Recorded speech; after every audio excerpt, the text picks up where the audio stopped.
What is going on, everybody? How is everybody doing today? Welcome back here today to another episode of the Just Ballin' Podcast. Today, we are going to be talking about every team's watchability factor in 2026. So I'm basically going to put every single team into a tier list, into 5 different tiers, based on how much I'm going to be locked into them, trying to watch every single game throughout the 2026 season, at least at the start of it, because teams will change via trades, via injuries. So yeah, this is just what it's going to be kind of on opening night, but I will definitely be doing an updated one of this probably around the midseason mark after the trade deadline. We're getting towards the end of just kind of the offseason as a whole. We've already had a few NBA media days. On the last episode of the pod, I did talk about the teams that are going to be in Abu Dhabi for the preseason. So I just kind of gave some tidbits from their media day. We're going to have like every team's media day ramping up now.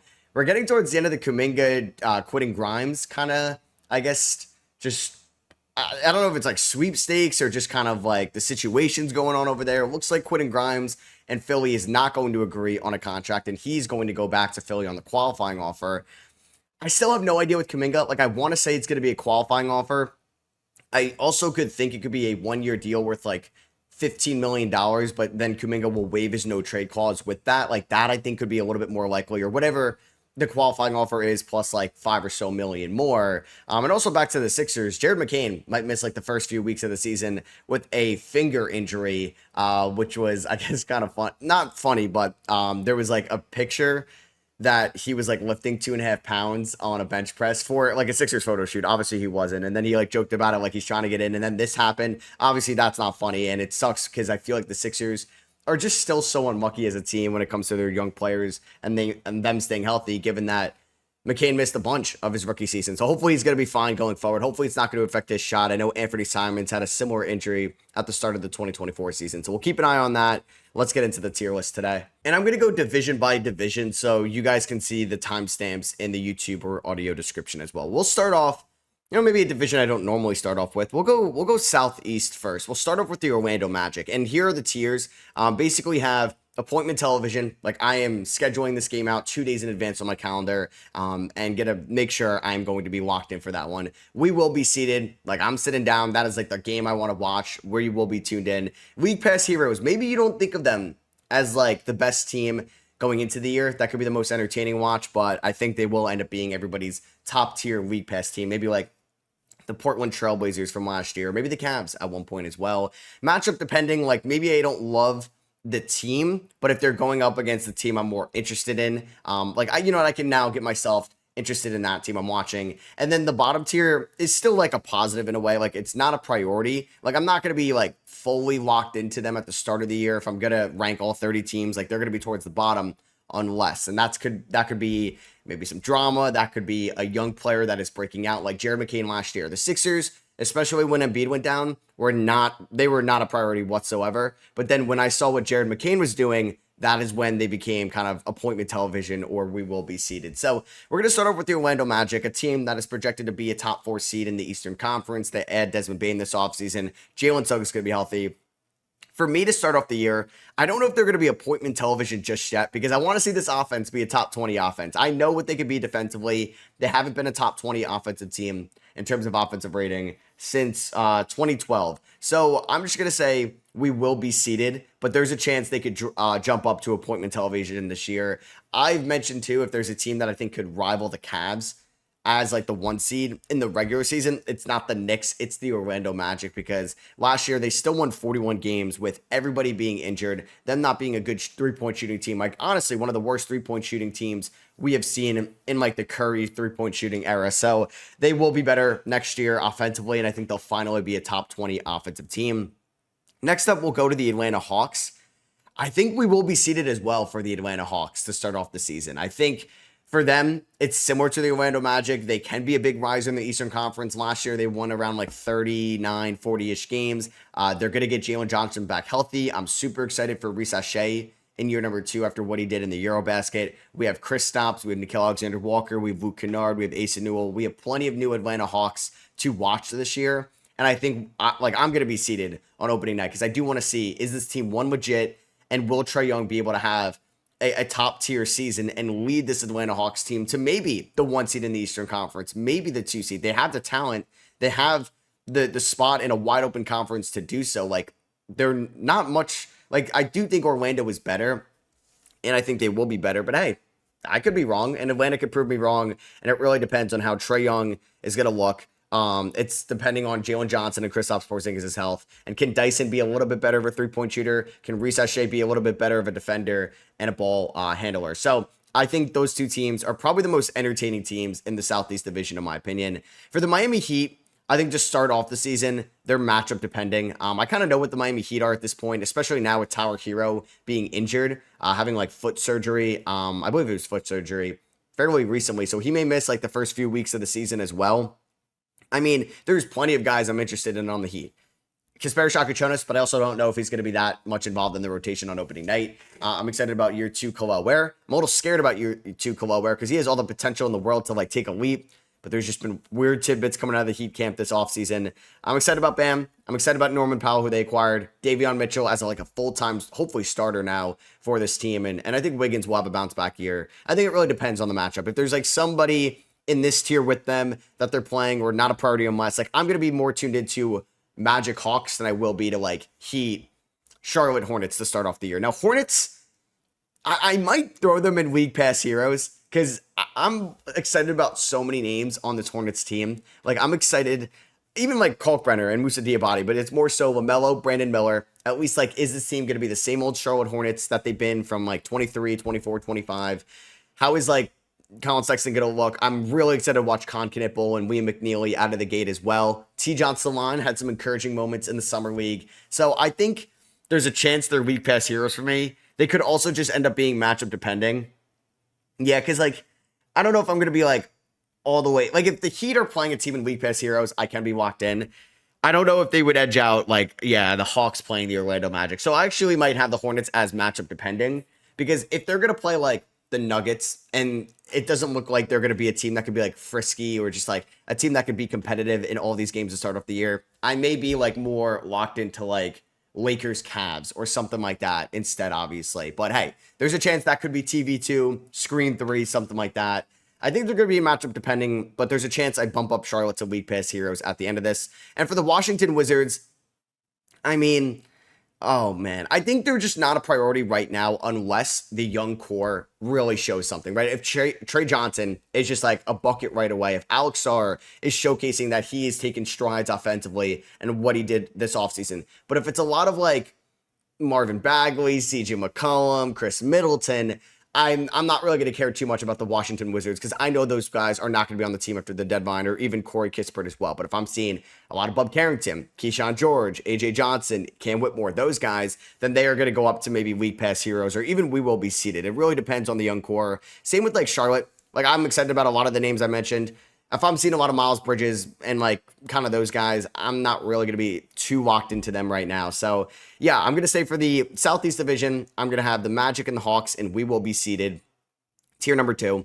I'm going to have the Hornets and Heat in tier number 4, matchup depending, and then the Wizards and not a priority on us. Because I also know they're not trying to win this year. Like the general manager, Will Dawkins, said in the summer league, like when they asked him during a summer league game, like, do you think this team could, hey, be a playing team in the wide open East? He didn't say like, yes. He goes, I think we have like the talent, but he goes, we don't want to cut corners. We don't want to expedite the process for short-term results instead of like the long-term gain. So yeah, they want their first round pick is top 8 protected. We know that they're going to be bad record-wise this year. That's why them in the bottom tier. It's not necessarily a bad thing. And like I said, if the young guys are just showcasing right out of the gate and I'm not watching like Middleton and McCollum take 20 shots a night between the two, then I will be a little bit more tuned in to the Wizards and locked into their young core. All right, now let's go to the South West Division. So we'll do the South. For the Dallas Mavericks, I think they're going to be, oh man, like there's a part of me that wants to say they're appointment television out of the gate because Cooper Flagg, obviously, haven't seen him in the NBA yet. The most hyped up prospect from the 2025 draft, the most hyped up prospect we've seen since Wemby, and maybe the second most hyped up prospect we've seen since Zion Williamson back in 2019. More hyped up than Paolo, more hyped up than Cade, more hyped up than Ant. Zion was definitely more hyped up. But yeah, I think the Mavericks, I might throw them in we will be seated. There's a chance they can go into appointment television. Maybe I'll do 5 teams in each tier, or excuse me, 6 teams in each tier. We'll see about that. I'm interested to watch Anthony Davis this year as well, because we just saw such little of him in a Dallas Mavericks uniform last year. So that's another guy I could be intrigued about. Kyrie doesn't come back to like probably the calendar year of 2026. So it's like, oh, I get to watch D'Lo. Oh, you get to watch like Gafford and Washington, guys we've seen there. I think like to start off the year, it's also the fresh factor, like the new face factor that I like about some of these teams. Like I'm really excited to watch Desmond Bane. I'm really excited to watch Kristaps Porzingis. I'm really excited to watch Cooper Flag. And Anthony Davis still feels like a fresh face as well. San Antonio, I think we will be seeded for San Antonio, although it's like the Wemby factor. I feel like I'm going to have to actually like drop some of these teams. I don't know. But like right now I'm going to say we will be seeded because like, are we about to watch somebody that could just like jump up into the MVP conversation? I mean, De'Aaron Fox still feels like a new face in San Antonio. It sucks Dylan Harper's hurt to start off the year. They added Luke Cornett and like Kelly Olynyk this offseason. There's definitely plenty of new names and faces in San Antonio. It's just like Wemby got hurt, back in end of February last year, right? Like where he was rolled out for the year. So it's been a minute, right? Didn't see him in March, didn't see him in April, no playoffs, no Eurobasket. So I'm going to say we will be seeded for them. For the Grizzlies, I honestly don't think they're a priority unless they show that, like, okay, I get to see a lot more of GG Jackson with the ball in his hands. I get to see Jalen Wells and Cedric Howard with the ball in their hands. And, like, Ja and Triple J are going to be able to keep this team in a competitive aspect. So there's an argument that I may be more interested in a Wizards game that night than a Grizzlies game. I love watching Ja play. I love watching Triple J play. I'm just not sold on the Grizzlies right now to be a competitive team in the top 6 in the West. And I'm worried about their front court, especially with Zach Edey may missing a decent chunk of time to start off the year, and Jaren Jackson Jr. may be hurt as well. I mean, the Houston Rockets, they might be appointment television for me out of the gate. And I don't think Fred VanVleet being hurt affects that whatsoever, because I was more intrigued about Reed Shepherd from a watchability standpoint next year than I was about VanVleet. VanVleet's a better player. But Shepherd, man, it also feels like a fresh face because he didn't really play that much in his rookie season. Kevin Durant, like the future Hall of Famer, is going to be debuting for the Houston Rockets. Alperen Şengün may have nobody may have more momentum than Alperen Şengün last year because of what he did for Team Turkey in the Eurobasket. And then also Amen Thompson is like one of the more rising young stars. And hey, you still have Tari Eason on this team. You have a new face in Dorian Finney-Smith. You have Clint Capella returning. Steven Adams is there, and the double big lineups are fun. Jabari Smith Jr., I think, is going to be a fascinating player this year, given the extension he got in the offseason. So I think for me, the start of the year, the Houston Rockets will be appointment television, and I will be locked in. And then the last team in this division is going to be the New Orleans Pelicans. I low-key think they could be League Pass heroes. I mentioned this on Twitter yesterday, and there was just like this hype video, and I'm like, damn, I'm excited to watch Pelicans basketball this year. And I don't know, like I don't love watching DeJounte Murray play. Like good player, but he's going to be out for a little bit. But I'm excited that I get to see more maybe Jeremiah Fears and like point Jordan Poole with Murray on the shelf, and then Murray coming back. This team could be still competitive. I'm excited to watch Zion. I'm excited to watch Zion every year. I might be let down in November if he's injured, but I'm excited to watch Zion nonetheless because I think he can legitimately be a top 30, top 20 guy in this league if he could just be out there for 60 games. I'm really excited to watch Trey Murphy and Herb Jones. I'm excited to watch Derek Queen for the good and the bad next year. I think the Pelicans are going to be a fun team to watch. Don't think they're going to be a good team. Like, I don't think they're going to be a playoff team. And like Joe Dumars came out and said, I mentioned this in the last episode, that like they don't have playoff like expectations, or he doesn't want to set those high expectations, which is scary because they traded away their unprotected first round swap with Milwaukee. But I think they're going to be a fun League Pass team this year. So that is going to be the Southwest Division, with the Rockets going in Tier 1 appointment television. I have the Mavericks and the Spurs, and we will be seated. Pelicans and League Pass heroes. Matchup depending, I have the Hornets and the Heat, and then the Wizards and the Grizzlies so far in the bottom. Not a priority unless tier. All right, now let's jump to the Central Division. Chicago, I mean, they're not a priority unless I'm watching Josh Giddey, Kobe White, and Matas Buzelis like take. I mean, they're going to be able to take every single shot, but it's just like I know what the Bulls are most likely going to be. They're going to be like a fringe playing team throughout the year. And unless they move on from Vucevic, unless they move on from some of their veterans, I mean, like, I'm not really excited about Patrick Williams this year because I was kind of excited last year. Didn't love the extension, but everybody was kind of out. I'm like, you know what? Maybe this is the year Patrick Williams has somewhat of a breakout season. And it was arguably the worst year of his career. So I don't want to be let down by Pat Will again. I'm so excited about Buzelis, but like, there's so many players to be excited about in the NBA. So it's just also like, if I'm only excited about one player, or 2 players. Like that's going to be probably the smallest amount for a team because like I'm excited about like 5 players in Dallas, like 7 players in Orlando, 6 players in Atlanta, 5 players in San Antonio, stuff like that, right? So I'm going to throw the Bulls in not a priority unless because they're not going to be a good team in my opinion, but they're not going to be a bad team. And mid basketball with like not a lot of exciting young names is not priority television, I would say. I wonder if I would drop the Heat down to not a priority because I mean sometimes there's some ugly Heat games for sure. Milwaukee, I think they're also matchup depending. I'm like I love watching Giannis play. I think there's some fun role players on this team, like Ryan Rollins and AJ Green and Torian Prince. But like Ryan Rollins is maybe the most intriguing guy out of that 3. I'm not gonna say with confidence we're gonna be able to watch any Andre Jackson, Bogoya Markovic, or Chris Livingston or Tyler Smith this year. They're just not gonna play the young guys, which I get. And then like I guess outside of Giannis, it's Miles Turner because it's a new environment, it's a new face. Like that's what I'm intrigued in. But I would say, yeah, like for the Bucks, I think they're going to be very respectable. Giannis is going to play at a top 3 level again this year, and I'm just like matchup depending helps it a lot. Like if they're playing Dallas, if they're playing Houston, but if they're playing Chicago, I don't know if that's going to be the game of the night that I'm going to be tuned in to. But yeah, Giannis goes down, this team turns into a bottom watch in the league for sure. And then next up we have the Indiana Pacers. Oh, man, they're a tough team. Like they could end up being a league pass hero just because like you may not have expectations for them going into the year, but they're going to play hard. You know, Rick Carlisle is not going to roll over with Miles Turner in Milwaukee and Halliburton out for the year. I think there's also some like really interesting factors of this team as well. Can Mathurin or Nembhard or Neesmith take a leap this year? Can Siakam take a leap as well? Could he average the career high for him in scoring and maybe be an all NBA guy and bring this team to an 8 seed in the Eastern Conference next season? There's some young guys that I think will actually play, like Jarris Walker, Johnny Furphy. Maybe we see a little Cam Jones at one point. TJ McConnell's a fun watch because I don't know how he does it, but he does it. And we saw that in the playoffs. So I think the Pacers will actually be a fun watch because I think they're going to take a lot of threes. They're going to play run and gun style. And I do think they're going to be like, even in their losses, more competitive in those losses than like a Charlotte or maybe like any team in the bottom tier. Like Milwaukee always has like a higher floor because of Giannis and a higher ceiling. And then Miami, I feel like it's just a high floor, low ceiling team this year for the most part. So I dropped Chicago in the bottom tier, Milwaukee in tier 4, Indiana in tier number 3. I think Cleveland, I mean, like they're like, we kind of know what they are and they were such a fun watch last year. Like, I don't know if they're going to be appointment television for me, but I think we will be seeded just because like I'm respecting the 64 win team. There's not any like new faces that I'm like locked in about. Like, yeah, I get to watch Thomas Bryant and Larry Nance Jr. and Lonzo Ball. Well, I hope it'll be interesting to watch, but I kind of know what we have, and Garland may be hurt to start off the year.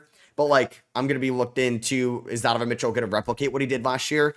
Does he go back to being maybe a score first guy? And is there an Evan Mobley leap? I think that will be all in there as well. There is a chance though, like I completely drop Cleveland. Like if I have too many people in this tier, I could drop Cleveland down to matchup depending. Like I'm not going to really be tuned in too much to Cleveland, Washington, because it's going to go one way. Cleveland, Miami could be fine. Cleveland, Charlotte could be fine. But if it's like Cleveland, San Antonio, if it's Cleveland, Houston, yeah, like they might just be a matchup depending team for me. But I think there's like some value in like Orlando, Charlotte to watch this year, or Atlanta, Charlotte this year because of like the new faces and stuff like that. So you know what? I may drop Cleveland to matchup depending, which I'm not like disrespecting their, I don't know though. They were such a fun offensive team. They were like the best offensive team last year, and offense is always fun to watch. So I'm going to throw them in there from now because I think League Pass heroes are more like the teams you're not expecting to love, but you're going to end up loving at the end of the year. And then Detroit, I actually think Detroit's going to be League Pass heroes for sure again this year. Because you might be like, oh, like we kind of got that taste of the breakout last year, and they would definitely make sense to be in this tier last year. But I think there's just so many young names that I'm excited about, specifically Asar Thompson and Ron Holland, and definitely Jaden Ivey returning from his injury as well. There's some new faces like Duncan Robinson and Karis LeVert this offseason. Can Jalen Duren take a leap? Is there another leap for Cade Cunningham? So I think the Pistons for me are going to be a League Pass hero. I don't know if I'm saving like appointment television too much. Like I may actually bump up like Dallas to appointment television because of Cooper Flagg, or San Antonio because of Wemby going forward. But I'm going to throw Detroit and League Pass heroes with the Pacers. So the Central Division recap. Are the Pacers and Pistons in tier 3. Are the Bucks and Cavs in tier 4. Cavs being that like I kind of know what they are. I'm not going to watch them against the bottom feeder. And if they're playing an elite team, like I think they are matchup depending. And then not a priority unless I'm throwing the Bulls in that tier. And that's because yeah, unless it's like Montes Buzelis getting a lot of the run time and some of the other young guys, like I'm not going to be fully bought into the Bulls on opening night. All right, let's go to the Northwest Division now. We'll start off with the Denver Nuggets. I think they're going to be appointment television for me yet again. I mean, I love watching Nikola Jokic play because I feel like it's something I've never seen that happens every single night. So I will be locked into Denver. I'm excited about Cam Johnson. I'm excited about Deron Holmes, Bruce Brown, Tim Hardaway Jr., Jonas Valanciunas. So many like new names and faces there in Denver for a team that could rival the Thunder for the 1 seed. And then you also have like, I'm just excited about a Jonas Valanciunas potential like front court pairing with Jokic. Could they play them out there at the same time? Like, what are those passes going to look like? Is there an internal leap or internal development leap for Christian Brown, for Julian Strawther, for Peyton Watson, for Jalen Pickett, who I think they're going to trust a little bit more this year as well. And like Jamal Murray, I think is like aesthetic out. Like it's aesthetically pleasing watching Jamal Murray play in the half court, and Aaron Gordon's still a fine watch for me. So I think the Nuggets are still going to be appointment television going forward. Next up, we have the Portland Trailblazers. I think they're going to be a league pass hero yet again. I don't know if I'm going to be like, they're a top 10 watch in the league, but I think just like Denny, maybe Young Hansen if we see him, Klingon, Kamara, what we could see out of Sharp and Scoot this year. They're going to be league pass heroes for me. Last year, they probably were league pass heroes again. I may move them at the end of this. We'll see. Because like I said, I kind of want to do 6 teams per tier. I don't know if I'll fully stick by that by the end of this.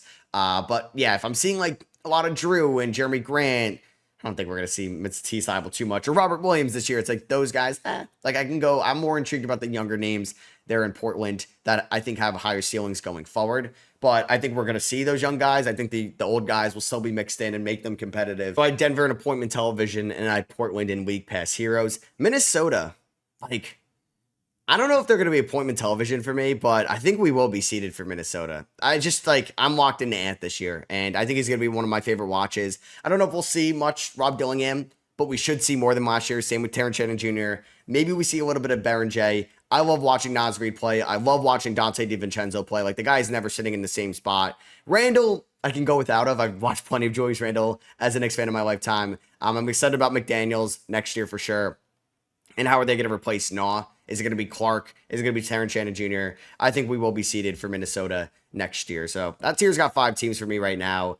OKC, like, I still, like, I don't know if they're matchup depending as well. Like, it just might be the Cavs factor. And, like, but the thing about OKC is, Topic I'm interested about. They have more young guys than Cleveland that could take leaps this year. Like, what if there's another leap for Shea? There's going to be for Chet and J-Dub. You still have, like, Aaron Wiggins that could take a little bit of a leap. Cason Wallace could take a leap this year as well. There's more guys that could take a leap on the Thunder. So I don't really want to make them, like, league pass heroes because that really just doesn't make a lot of sense. I could just throw them in, like, we will be seated for the Thunder. I just don't know who I'm going to bump up to appointment television right now. And then the last team in the Northwest, the Utah Jazz, it's going to be the same thing as the Washington Wizards. Like, I'm more interested about the Wizards and Jazz than I am about the Grizzlies and the Bulls. But for the Jazz, it's like, yeah, I like watching Markkanen play. I like watching Kessler play. But if it's like a tough watch because they have 2 rookies that are going to play, they have a lot of sophomores. And if it's not like Bryce Sensabaugh doesn't take the leap, I think he will. If Isaiah Collier takes a step back with his shooting somehow, and Ace Bailey's not ready. Like, there could be some flaws to them. And I think, like, not a priority unless, like, the young guys show something. And then by the midseason update, they might be a league pass hero for me by the end of the year. If I'd have, like, I don't know, if I had to bump up a team, like, between Charlotte, Washington, and Utah into my league pass heroes, like, it might be Utah. Man, like, I don't know. There's so many names I'm intrigued about. Like, I'm more intrigued about, I think, their young core, personally, than, like, Washington's or Charlotte's next year. Like, I might actually throw the Jazz in league pass heroes because, like, Markkanen's a good player. Kessler's a good player. I mean, they just don't have a lot of veterans on their team. I don't think, I mean, you have Nurkic, you have Niang. Like, there are veterans. I mean, not exciting veterans, but they do have some veterans to maybe help them not look terrible out there at times. Maybe I'm going to throw, like, if I was going to throw a terrible team, like last year, you could have had, like, Portland and Detroit at the bottom, and they ended up being league pass heroes. I'll put my stamp that Utah's a league pass hero this year with New Orleans. I think they could be a fun watch. All right, and then that is going to be it for the Northwest Division. So I had OKC, Minnesota, and we will be seated Tier 2. I had Denver in Tier 1 appointment television. I have Utah in League Pass Heroes, and then I ended up throwing, that was it, right? 3. And yeah, Portland in League Pass Heroes as well. So let's do the Atlantic Division next, which is the second to last division here. We'll start off with the Boston Celtics. Honestly, oh man, like front court rotation, not super invested in. Like Anthony Simons, it's really Derek White, Peyton Pritchard, and Jaylen Brown that I'm locked all the way in to start off the year. Boston might be a bottom watch for me to start off the year. Like we'll see what Missoula ball looks like. I think they're not a priority unless like Jaylen Brown can actually legitimately be a number one like option for this team at a high level and keep them in it throughout the year. Because if they're a team that starts off like 10-17, 10-16, it's probably not going to be a fun watch when you're comparing them to the rest of the NBA. Like I said, there's 3 or so players that I'm really locked in. I don't think we're going to see a lot of Hugo Gonzalez right away. I mean, Baylor Shireman might be 30 at the end of the year. I'm just kidding. He's like 25. The big man rotation, like I'm intrigued if Amari Williams plays. I think Neemias Queta will be the best one. Luke Garza may take a ton of threes, but I think Boston isn't going to be like the watchability factor they had last year. Toronto, like there's a chance they could end up being a League Pass hero for me. I think Toronto might end up being matchup depending. I think there's a chance they could be a fun watch at the end of the year, but Darko's really going to have to experiment with like the best lineups and rotations to keep them competitive. But I don't think they're a bottom watch for me right now, although it might not be aesthetically pleasing from this team. Like if you have RJ, Scotty, Pirtle all out there at the same time, and like if Conroy boils, like there could be some bad shooting lineups, but there's going to be some really good defensive lineups. I'm locked into Scotty. I'm locked into Brandon Ingram, who's a new face there. I think they're matchup depending. Brooklyn, they're not a priority unless, like, I mean, for like the first few games, I think it'll be fun to watch Cam Thomas and Michael Porter Jr. just to see it happen in action. Maybe I'll go to a Nets game or something. But like at the point of December, it's like, all right, these guys are just taking 25 shots or probably 30 shots a night between the two, and they're the worst team in the Eastern Conference. Like, I want to see more Jaeger. I want to even see like Kobe Buffkin get some run time. I want to see Saraf and Traore and Powell and Wolf and those guys. And I'm not really interested too much in Cam Thomas, Michael Porter Jr. ISO ball in December. That one was a pretty easy one for me. New York, I mean, I'm going to be, you know what, screw it. Like, watchability is such a subjective thing. Like, this is going to be so different from your list, I assume. And I'm a Knicks fan, so it's always appointment television for me. I know what they are, and I'll be honest with you. Last year, there were some stretches where they were not even a priority for me because I was disgusted with some of the Tibbs rotations and playing them too much, and they had some really bad stretches, especially in the second half. And it was like in February, it was like very similar because I remember I was on a trip when Wemby was out with the blood clot, and it might have been like the day of or whatever. It might have been that Sunday where they played the Cavs, or it might have been Saturday or Friday. And oh my God, it was even close. And then they lost to Boston on like that Sunday or Monday. And I'm like, all right, they're not going to be able to beat any of these good teams in the NBA. They went winless against Boston, Cleveland, and OKC. Like, what's going to make me believe that they can end up doing anything in the playoffs? I was wrong. But yeah, I'm a Knicks fan. They're going to be appointment television for me. And I think they are a fun watch as well. Given that they could be a 1 seed, they could be the best team in the East. They got better this offseason after making it to the ECF. And then for Sixers, oh man, like, I don't really know. I don't know if I'm going to put them in like League Pass heroes because I think they could end up being one, but man, this can get to a gross watch. Actually, you know what? I might put them in the bottom tier. Like, they're not a priority unless Embiid stays healthy. Paul George can kind of go back a little bit to what he's been. Like, I'm going to be able to watch Edgecombe, Grimes, Maxey, McCain all kind of cook because last year everybody got hurt. So they weren't a priority for me whatsoever. It might be too mean to put them in the bottom tier. Like, I think they'll actually be a League Pass hero to start off the, or Matt, you know what? Like, do I want to be seeded for Embiid's return? Like, I might throw them and we will be seeded. I don't know. They're a tough team to kind of put in here because they feel like they're not a League Pass team anymore, but they could be this year. Like, the Sixers could be fun to watch again. Screw it. I'll suck myself back in. I'll put the Sixers in League Pass heroes. And I'm excited about Justin Edwards, who I mentioned. Like, do I really want to watch Kelly Oubre and Andre Drummond? And I don't think we're going to see Kyle Lowry, but those guys next year, not really. Maybe we'll get something at Trendon Watford. But yeah, it's like Embiid's return, the young guys, and hopefully McCain is back soon. So that's the Atlantic Division. I threw the Knicks in Tier 1 appointment television. I threw the Sixers in League Pass heroes. I threw the Raptors in matchup depending. I kind of shockingly threw Boston and not a priority unless, and same with Brooklyn. So let's go to the last division, the Pacific Division, in which we'll start off with the Phoenix Suns. I think they're also a bottom tier watch for me, at least to start off the year. I mean, I don't love watching Jalen Green. At least they didn't in Houston. Maybe it's going to change in Phoenix. This team, I don't think is going to be a good team in the West next year. I could be wrong. And if Devin Booker goes down, like this team is going to be a tough watch. I don't think they're going to trust Kaman too much out of the gate. I think it's going to be a lot of Mark Williams, a lot of Nick Richards. There's a lot of Royce O'Neal out there and Grayson Allen, like Ryan Dunn, Nigel Hayes. Yeah, they're not a priority for me unless they show that they could be competitive. And maybe we see number 2, like the reason why Jalen Green was selected number 2 overall in Phoenix. Like that is the unless portion of this. Sacramento, I mean, they could end up being a league pass hero, but it's like LaVine and DeRozan again. I'm going to just throw them in matchup depending. But like, honestly, if you know what I might do? Like, I might even bump up Washington into matchup depending and throw Sacramento in not a priority because I don't want to throw more than 6 teams in the bottom tier. So I'm actually going to bump Sacramento down to bottom tier where I don't know, like they're going to be a fun offense, but like I need to see them be a legitimate team this year. I need to see them be a little bit better defensively. And if it's all like Schroeder, LaVine, DeRozan, they might be good in Sabonis, and that's who they want to give it to. But for me, like to be bought in watchability wise, I want to see Keegan Murray take a leap this year. I want to see Nick Clifford be a rotational guy. I want to see Devin Carter take a year 2 jump. I want to see Keon Ellis as a mainstay in the rotation under Doug Christie. Like there's some factors that aren't their best players that I want to see, and that's the unless there. Like I've watched plenty of years of LaVine and DeRozan. I know what it is. Even Sabonis in a way. Even Dennis Schroeder in a way. Like I know what they are. I want to see some of the fresh faces that can actually elevate the Kings' ceiling this year. So final 3 teams, Lakers, Clippers, and Warriors. We'll start off with the Warriors.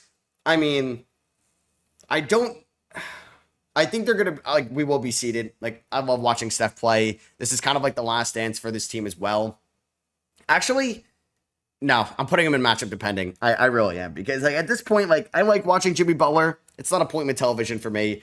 Their young core is still fine. Like, it's Pods and Moody and maybe Kuminga, but, like, it's nowhere near, like, Paolo Banchero and Wembanyama and those guys. It's really Steph that I'm locked into. I get like Draymond. I don't know. It's like I get frustrated watching Draymond because he's going to do some dumb foul or dumb technical. And it's just like the same old thing with Draymond. Right now I'm baking in that like Horford, Payton, Seth Curry, like those veterans are on the team. I don't think I'm really locked into a Warriors game unless they're playing a team in a top 2 tier or like Cleveland as well. I feel like Cleveland in matchup depending is still disrespectful. So I might throw them up and we will be seeded. Sorry for changing this so late. Clippers, I think they're going to be appointment television. I think I'm going to actually throw the Clippers and the Lakers in appointment television for me here. Clippers were a fun watch last year, and like they add Bradley Beal, Chris Paul, John Collins, Brook Lopez. I know they're all veterans, but like they're fresh faces. I mean, right now what's going on with Kawhi Leonard is very interesting. I actually think I'm going to bump them down to we will be seeded. And I think I'm going to bump up Dallas to appointment television because of the AD and Cooper Flag factor. And I think this is what I'm going to go with. The Lakers are appointment television because it's Luka for a full year. It could be LeBron's last year. I still love watching Reeves in this offense. And I think those are good enough factors for me to want to watch this team. It's kind of similar to the Rockets. It's like KD in Houston. Luka still feels like it doesn't feel real. It doesn't feel real. And the Lakers are usually in a lot of competitive games. So this may shock you. Like this may be very different from your list, but my 5 teams in appointment television, let me bump up a 6th in there. It's either between San Antonio or Orlando. I'm going to throw, I think, San Antonio in there. So 6 teams in appointment television. I have the Lakers, the Rockets, the Nuggets, the Knicks, the Mavericks, and the Spurs. So only one East team there. We will be seeded. I have the Magic, the Hawks, the Timberwolves, the Thunder, the Cavs, and the Clippers in tier number 2. Tier number 3, League Pass Heroes. May not be the best teams, but I think are going to be very fun watches. I have the Pacers, Pistons, Portland, Pelicans, maybe the shocking team this year, the Jazz, and the 76ers. Matchup depending, like they really got to be playing a team above them for me to be like fully locked in. Hornets, Heat, Bucks, Raptors, Wizards, Warriors. Obviously something could change as well, and they could be like individually, we will be seeded throughout the year. And then not a priority unless some like factor happens, and that's Memphis, Chicago, Boston, Brooklyn, Phoenix, and Sacramento. So that is going to be for me. Hope you guys did enjoy this tier list. If you did, I would appreciate you dropping a thumbs up here on YouTube. Let me know maybe what you agree or disagree with. But remember, this is kind of all subjective. There's no objective watchability factor unless you can run some like model, and hey, that could spew out something as well. So yeah, hope you guys did enjoy. Leave a rating and review on audio if you guys did, and I'll catch you on the next one. Peace.